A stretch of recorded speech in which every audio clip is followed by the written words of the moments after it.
आज हम विश्वास का मूल्य और अनंत जीवन शीर्षक के अंतर्गत परमेश्वर के वचन का अध्ययन करेंगे। इस दुनिया में सभी लोग विभिन्न मानकों के अनुसार जीते हैं, जिसे वे मूल्यवान मानते हैं। सैनिकों का अपना मानक है, जो सैनिकों के रूप में मूल्यवान है। विद्वानों का अपना मानक है, जो विद्वानों के रूप में मूल्यवान है। और यहाँ तक कि राजनेताओं का भी अपना मानक है, जो राजनेताओं के रूप में मूल्यवान है। फिर हमारे बारे में क्या? इस युग में हमारे विश्वास का जीवन जीते हुए हम किसे सबसे मूल्यवान मानते हैं? मुझे आशा है कि आज हम यह देखने के लिए समय लेंगे कि जिसे हम मूल्यवान मानते हैं वह बाइबल की शिक्षाओं के साथ संरेखित है या नहीं। यदि ऐसा नहीं है तो हमें खुद को परमेश्वर के साथ जोड़ना चाहिए और अपने मानक को बदलना चाहिए। जब परमेश्वर ने मानव जाति को बाइबल दी तो उन्होंने उन लोगों को जो परमेश्वर पर विश्वास करते हैं, उनके विश्वास में किसे मूल्यवान मानने के लिए बताया। आइए हम पहला पत्रस 1 के द्वारा इस बात की पुष्टि करें। आइए हम पहले का 7 देखें। और यह इसलिए है कि तुम्हारा परखा हुआ विश्वास, जो आग से ताए हुए नाशवंत सोने से भी कहीं अधिक बहुमूल्य है, यीशु मसीह के प्रकट होने पर प्रशंसा और महिमा और आदर का कारण ठहरे। उससे तुम बिन देखे प्रेम रखते हो और अब तो उस पर बिन देखे भी विश्वास करके ऐसे आनंदित और मगन होते हो, जो वर्णन से बाहर और महिमा से भरा हुआ है। और अपने विश्वास का प्रतिफल अर्थात आत्माओं का उद्धार प्राप्त करते हो। इस आयत में परमेश्वर हमें सिखाते हैं कि हमारे विश्वास का प्रतिफल हमारी आत्माओं का उद्धार है। फिर भी आज हमारे विश्वास के जीवन को जीते हुए कई बार ऐसा होता है जिसे हम मूल्यवान मानते हैं वह बदल जाता है या विकृत हो जाता है। प्रेरितों के युग में भी कुछ ने कहा मैं पौलुस का हूं और कुछ ने कहा मैं अपोलोस का हूं।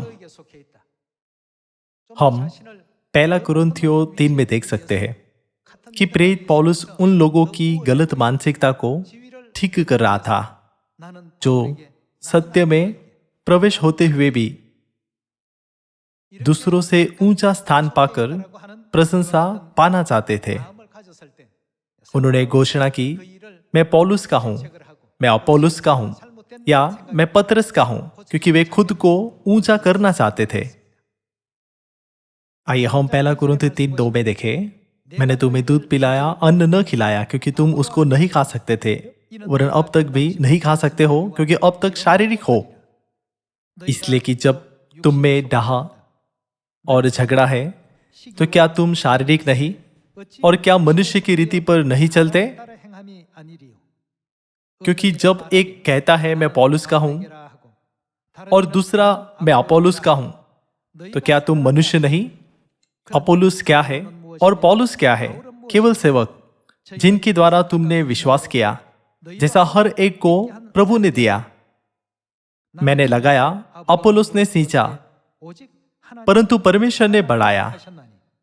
इसलिए न तो लगाने वाला कुछ है और न सींचने वाला, परंतु परमेश्वर ही सब कुछ है जो बढ़ाने वाला है। सभी लोगों, जब प्रथम चर्च एक छोटा सा हाउस चर्च था तो ये समस्याएं एक बड़ी चिंता नहीं थी। लेकिन जब एक दिन में 3000 और 5000 लोग चर्च में आए तो कई सदस्यों को ध्यान और देखभाल की आवश्यकता थी। यह तब था जब यह एक बड़ी चिंता का विषय बन गया कि सदस्यों की सही देखभाल कैसे की जाए। इसके कारण वे विभिन्न समूह और पदों में विभाजित हो गए। परिणाम स्वरूप वे अपने पद के प्रति आत्मसचेत हो गए। वे यह विचार करते हुए खुद की तुलना एक दूसरे से करने लगे कि उनमें से कौन बेहतर है, कौन श्रेष्ठ है। इसके कारण वे अपने विश्वास के मूल लक्ष्य को पूरी तरह से खो रहे थे। स्वर्ग का राज्य और उद्धार हमारा लक्ष्य होना चाहिए, लेकिन हम यह महसूस करने के लिए अपना विवेक को खो सकते हैं कि हम उद्धार के मार्ग पर चल रहे हैं और स्वर्ग के लिए सही मार्ग का पालन कर रहे हैं कि नहीं। हम केवल परमेश्वर की ओर देख रहे हैं या अपने आसपास के लोगों का पालन कर रहे हैं। हमें प्रथम चर्च के संतों द्वारा दी गई गलतियों को नहीं दोहराना चाहिए। उनका उदाहरण बाइबल में लिखा गया है ताकि हम सही तरीके से यह स्थापित कर सके कि हमारे विश्वास के जीवन में क्या मूल्यवान है। सच्चाई में रहने और हमारे विश्वास के जीवन को जीने का एकमात्र उद्देश्य क्या है? हमारी आत्माओं की अगुवाई उद्धार में करने के लिए परमेश्वर ने हमें चर्च में विभिन्न पदों में रखा है। परमेश्वर ने हम में से कुछ को सिर के रूप में, कुछ को हाथों के रूप में और कुछ को पैरों के रूप में रखा है। भले हम सभी एक देह के सदस्य हैं, हमें परमेश्वर की धार्मिकता को खोजने और सभी मानव जाति को बचाने की उनकी इच्छा को पूरी करने के लिए एकजुट होना चाहिए। इसके लिए हमारे सभी हृदयों और मनों को एकजुट होना चाहिए। पैरों की भूमिका, हाथों की, कानों की, मुंह की और आंखों की भूमिका पर विचार करें। परमेश्वर ने कहा कि शरीर का हर एक हिस्सा महत्वपूर्ण है क्योंकि उन सभी की अपनी अपनी भूमिकाएं हैं। चूंकि एक भी हिस्सा ऐसा नहीं है जो महत्वहीन हो, इसलिए सभी को एकजुट होना चाहिए और एक दूसरे के साथ सामंजस्य में रहना चाहिए ताकि हम सभी उद्धार और अनंत जीवन प्राप्त कर सके जो परमेश्वर हमें प्रदान करते हैं।